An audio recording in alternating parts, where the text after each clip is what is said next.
When I was a boy, I looked forward to Christmas. Even though I'm the oldest of 6 boys, I knew that my parents would do a good job making sure there would be presents under the tree. I wanted to enhance that by making sure my grandmother, that would be my mother's mother, knew how many presents I really wanted. So I made it clear to her in one of my visits that lots of presents would be wonderful. You know, you need to be careful what you ask for. You might just get it. So Christmas morning came, and there they were. Presents under the tree, enough for the 5 boys and myself, the 6 brothers, and I went around and I looked, and my goodness gracious, she heard me. There were 3 presents for me. And I just couldn't wait to get at them because I knew my grandmother was just going to take care of me. I thought she favored me over everybody. So first present came, and I opened that up, and it was socks. Careful what you ask for, you might just get it. I opened up the second present, smaller package, and it was underwear. I think my mother was really smiling at this point. And then I got the last package, which was a bigger package. And I just knew she was going to come through for me on this. And I opened up, ripped the paper off, and it was a bathrobe. Be careful what you ask for, you might just get it. I got lots of presents. That's what I asked for. That expression can find its way to this one, and you know this. Be careful what you pray for. You might just get it. The Hebrew people had been praying for a Messiah. And he shows up. And there's a whole bunch that just don't see him. But John the Baptist does. John the Baptist knows what he's about. John the Baptist is very clear to his own disciples, I'm not the one. The one you seek is him. Later on in the Gospel according to John, we hear him clearly say, I must decrease that he might increase. John the Baptist is a great gift when we talk about transition. John the Baptist points to the one that brings about transformation, the one that brings about changed lives. Jesus. One of his disciples hears the message. And it's Andrew. Now, you would have thought that wouldn't it have been one of the lead disciples who shows up? Why didn't Peter? No. Andrew was one who was already seeking the Messiah. He got it. Be careful what you pray for. You might just get it. He found it. Jesus says to him, come and see. And then what does Andrew do after spending some time with Jesus?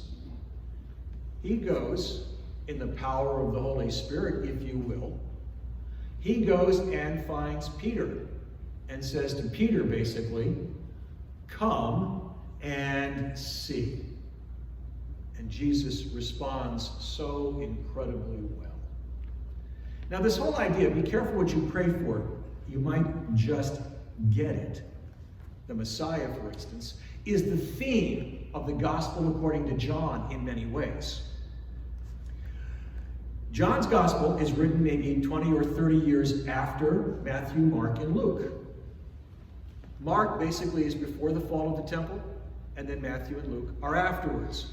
And what are they doing? Primarily, it's a recitation of observation of trying to see what Jesus is about and what Jesus is doing. And it's a very powerful entrance into revealing and experiencing God's love.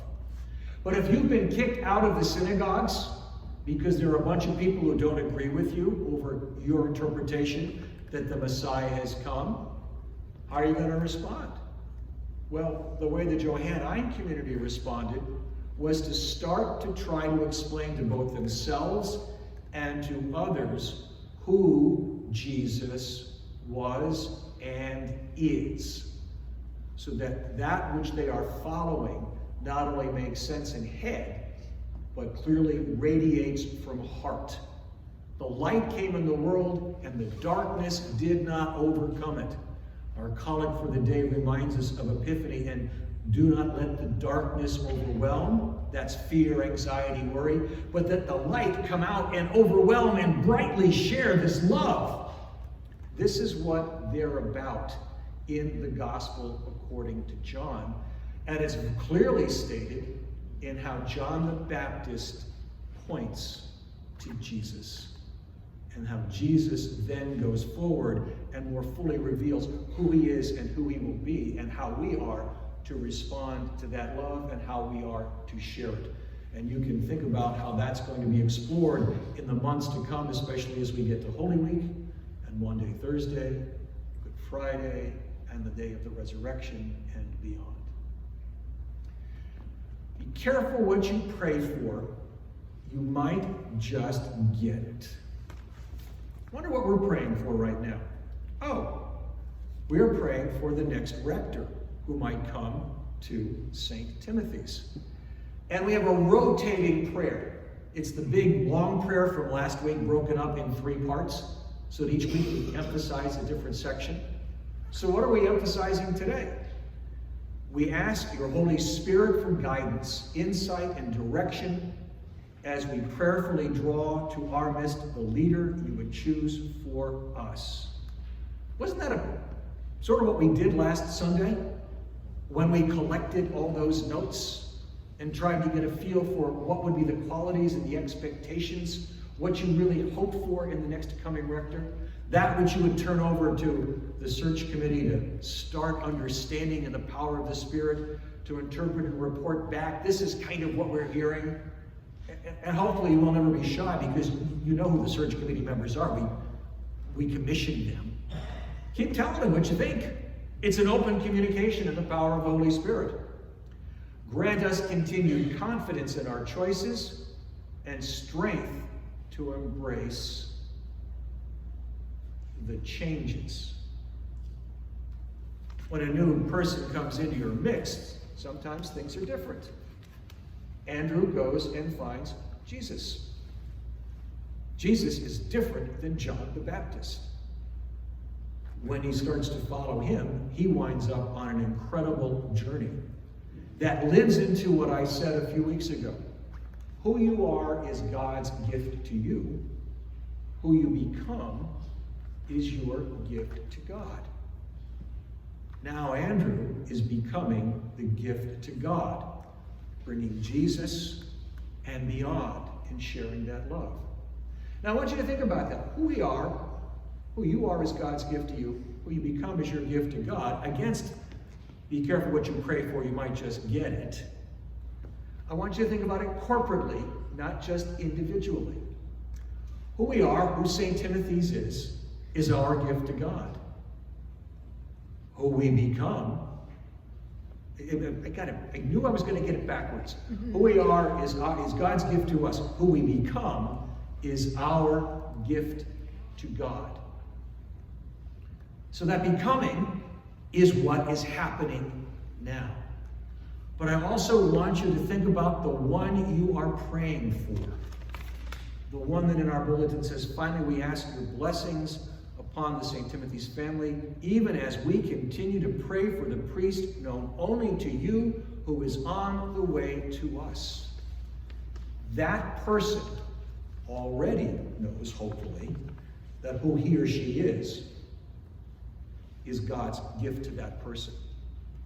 But perhaps the only way that that person can fully be the gift back to God is to be called into your midst, so that all can experience the depth of what Andrew found when he met Jesus. And Jesus said, "Come and see." And what did he do? He brought others to meet Jesus, to find the light that the darkness could not overcome. As you think about it, when you have now prayed for something, I do hope that you will find that light in the choice that God calls you to make. All these words I offer in the name of God, Father, Son, and Holy Spirit.